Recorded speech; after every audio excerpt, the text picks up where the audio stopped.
Hey Queens, it's your girl Nene and welcome back to my YouTube channel. Today I'm reviewing a wig on Amazon, but first I want to show you guys this braided bun that I'm wearing.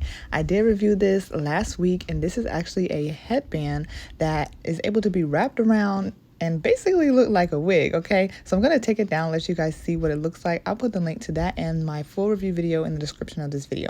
So here's the wig that we're gonna review today. It is a Kinky straight human hair half wig from Amazon.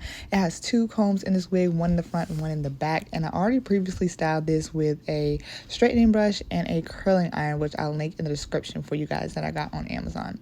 So to start off, I'm gonna add this styling wax because I do kind of have to shape the hair and kind of like get it to flow the way that I want it to flow. So I just added that wax, and that'll be in the description as well, y'all. I am going to use the same head wrap that I used before because it's easy to conceal. So I'm just going to do like a double knot at the top and then wrap the sides around and tuck them.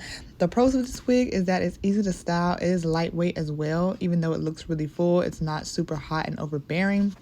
I really don't have any cons for this wig, you guys. Like, I was trying to think of some and I really can't think of any because I don't have like major issues with shedding or tangling, and those would be the main things that I would look for. It also doesn't have like a strong smell to it, and I've had this for a while, I believe over a year. So you guys, this is the final look of the wig. I hope you guys are doing well. I'll put the information to everything we talked about in the description of this video. I love you guys so much. Leave me a comment down below and let me know what you think about this look, and I will talk to you guys in the comments and in my next video very soon. Love you, queens. Bye.